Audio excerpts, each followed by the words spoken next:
In February 2025, the world #1 tennis player was banned from competing. Not for a month, not for a week, for 3 months. The most dominant player in the sport, stripped from the tour at the peak of his powers, forced to sit and watch while his rivals played the tournaments he should have been winning. The doping test had come back positive. The substance was a banned steroid, and the tennis world, already divided on how to feel about this particular player, erupted. Some called for a longer ban, some called for a lifetime suspension. Other players, some of them his direct rivals, went on social media and made clear exactly what they thought of the situation. The word they kept using was unfair. Not unfair to Sinner, unfair to everyone else. Jannik Sinner served his 3 months, came back to Rome in May, and proceeded to reach the final of every Grand Slam he entered for the rest of the year. He won 2 of them. He finished the season with 6 titles and a 58-6 record. He was ranked #1 in the world at year-end by a comfortable margin. This is the story of a man from the mountains of northern Italy who learned to be unmovable before he learned to play tennis, and who has spent the years since proving that the ice in his veins is not a style choice. It is a structural feature. Sexton is not a place that appears on most maps of Italy. It sits in the far north of the country, pressed against the Austrian border in the Dolomites, a village of a few hundred people where the winters arrive early and stay late, and the mountains do most of the talking. The language spoken at home is German, not Italian. The South Tyrol region has always existed at the intersection of 2 cultures, and the families who live there carry both. Johann Sinner ran the kitchen at a ski lodge called the Tauschlussschule in the Val Fiscalina. His wife Siglind worked the floor. They had met there at that same lodge, 2 people shaped by altitude and hard work and the particular discipline that comes from building a life in a place where the seasons set the rules. Their son Jannik was born on August 16, 2001 in the nearby town of San Candido. He grew up in Sexton with his brother Mark, a few minutes from the lodge where his parents spent their working lives. The mountains were outside the window. The ski slopes were the natural playground of every child in the region. Before Jannik Sinner could properly read, he was on skis. He was not merely adequate on the slopes.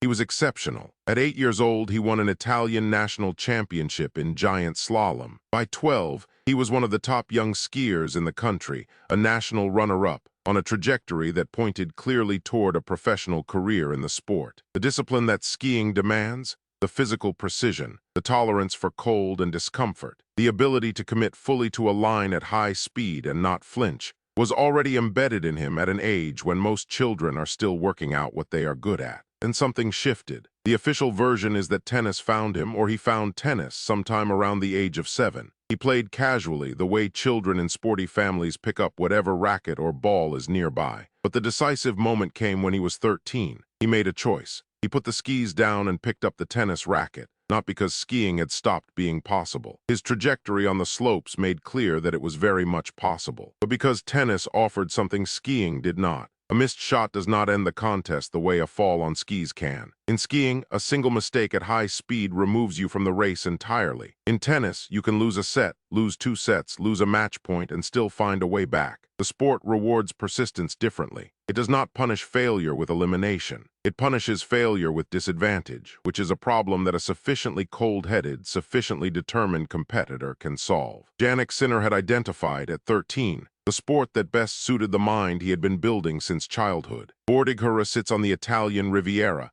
about 600 kilometers from Sexton. It is close to Monaco, close to the French border, warm and coastal in the way that the Dolomite Mountains emphatically are not. This is where the Piety Tennis Center is located, one of the most respected academies in European tennis, run by coach Riccardo Piety, who has shaped the careers of players including Ivan Ljubicic and Milos Raonic. When Jannik Sinner left home at 13 to train at Bordighera, he was not joining a holiday camp. He was joining a serious professional environment, several hours from his family, in a region where the culture and the climate were entirely different from everything he had grown up with. He lived initially with the family of one of his coaches. Later, he moved into an apartment shared with 2 other teenage boys. He learned to cook for himself, to manage his own laundry, to organize a life without the daily architecture of family around him. His parents stayed behind in Sexton. His father kept working the kitchen. His mother continued her routines. They supported the decision without restructuring their lives around it, which was itself a form of teaching. The Sinners had raised a son who understood that commitment required sacrifice, and that sacrifice did not come with an asterisk. Coach Piety later described what he found in the 13-year-old who arrived from the mountains: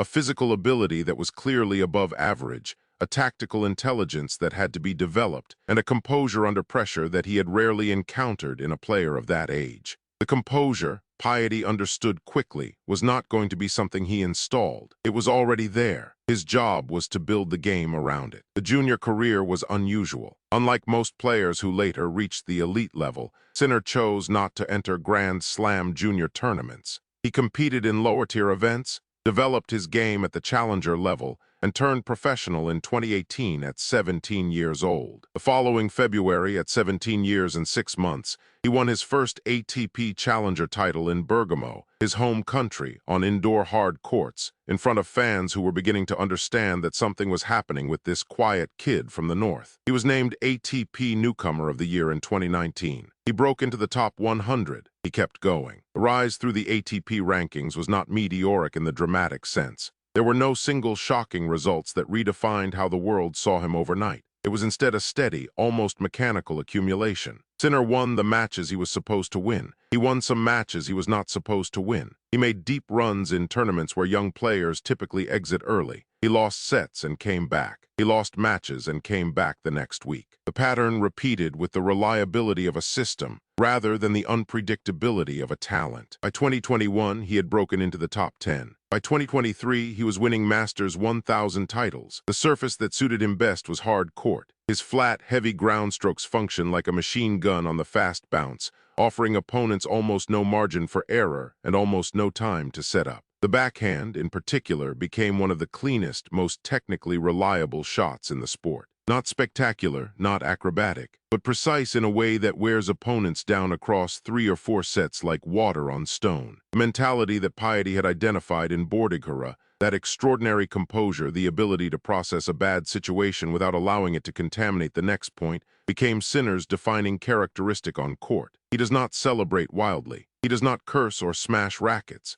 He does not visibly crumble when things go wrong. He adjusts. He recalibrates. He finds the next ball and hits it harder. It is, to watch, simultaneously impressive and slightly unsettling. He plays tennis the way a very good surgeon operates, with the emotion removed from the process, the focus entirely on the technical problem in front of him. The nickname that attached itself to him, the Iceman, was not chosen by a marketing team. It emerged organically from the people who played against him and the people who watched him play, and it described something real. The 2024 Australian Open was where the tennis world understood that the ceiling Sinner had been approaching for several years had now been passed through. He won the title, his first Grand Slam, the first major for an Italian man since Adriano Panatta at Roland Garros in 1976, nearly half a century earlier. The manner of the victory mattered as much as the result. He was 2 sets down in the final against Daniil Medvedev, trailing in a match that the Russian was controlling. Then the Iceman found another layer of cold beneath the one he was already operating on. He won 3 sets in a row. He won the Australian Open. He walked off the court in Melbourne with the trophy and the expression of a man who had executed a plan correctly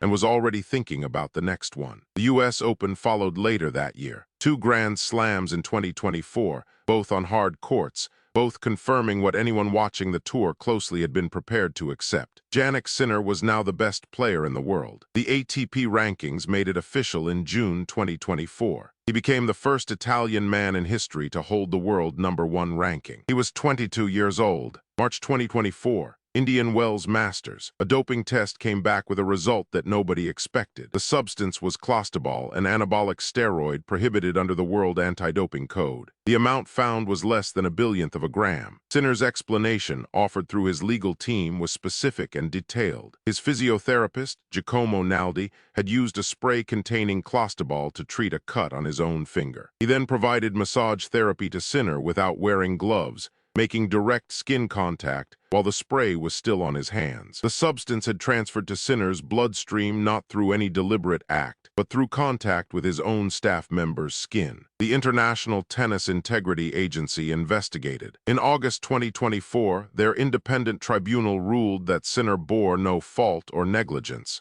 He was cleared. He kept playing. World Anti-Doping Agency disagreed. In September 2024, WADA filed an appeal with the Court of Arbitration for Sport, seeking a ban of between 1 and 2 years. The tennis world, which had been managing its reaction since the initial announcement in August, broke open entirely. Rival players took to social media. Nick Kyrgios called the clearance ridiculous. Denis Shapovalov and others made clear they believed the rules were being applied differently depending on who you were. The conversation around whether elite players received preferential treatment in anti-doping cases, a conversation that exists in every sport, arrived in tennis with unusual force. Sinner, throughout all of it, said very little publicly. He kept training. He kept competing. He won the ATP Finals in Turin in November 2024. He defended his Australian Open title in January 2025, becoming only the third man in the Open era to win consecutive Australian Opens in their first two appearances at the final. He was, by every observable measure, the best player in the world. He was also, quietly,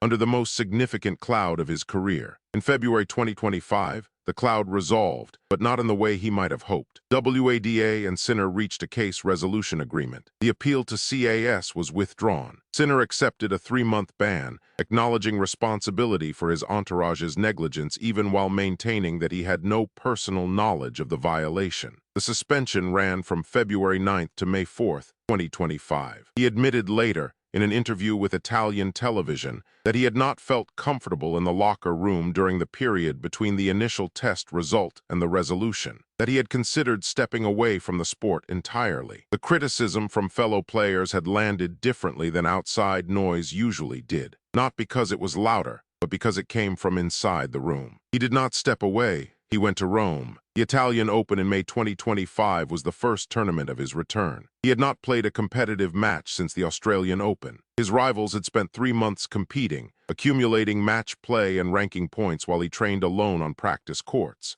The conventional wisdom that an extended absence dulls the competitive sharpness, that a player returning from suspension faces an adjustment period, met Jannik Sinner on the clay in Rome and found nothing to work with. He reached the final. He lost to Carlos Alcaraz, who was playing the best clay court tennis of his career at that point. Sinner absorbed the loss and moved to Paris. At Roland Garros, he was, in the word used by multiple commentators across the fortnight, unstoppable. 6 matches, 6 wins. He beat Andrei Rublev. He beat Alexander Bublik. He beat Novak Djokovic in the semifinals, a result that, against any other opponent in any other year, would have been the defining story of the tournament. He reached the final against Alcaraz with 3 match points in an epic final and lost. 3 match points on the biggest court in clay court tennis, and still lost to the man who was, at that moment, the best player in the world. 6 titles, 4 Grand Slam finals, a 58-6 record for the full year. He finished 2025 ranked 2nd in the world. The suspension accounted for, the mathematics still somehow arriving at a total that most players could not match in a clean season. In July 2026,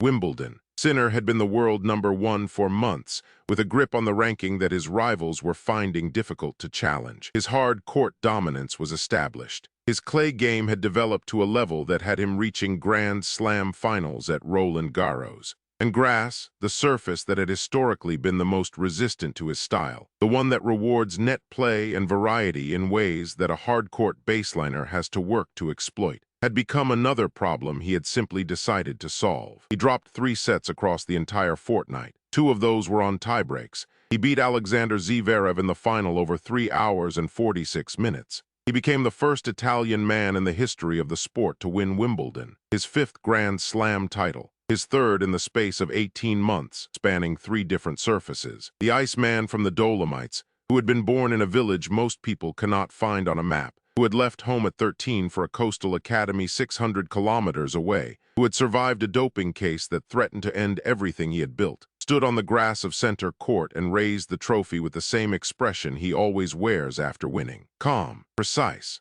already thinking about what comes next. There is a version of Jannik Sinner's story that focuses on the doping case, on the controversy, on the fairness debates and the locker room tension and the WADA appeal. That version is real and it matters. But it is not the whole story. The whole story begins in a ski lodge in the Italian Alps, with a boy who learned discipline before he learned sport. It runs through a lonely apartment in Bordighera, where a teenager taught himself to cook and do his own laundry while training to be a professional athlete. It passes through an Australian Open final where he was 2 sets down and came back. It passes through a 3-month suspension that he used as preparation time. And it arrives in July 2026 at the most famous tennis court in the world, with a man who has never, at any observable point in his career, allowed the external noise to penetrate the interior silence. 5 Grand Slams, the first Italian world #1, the first Italian Wimbledon champion, and a career that at 24 years old is still in its early chapters.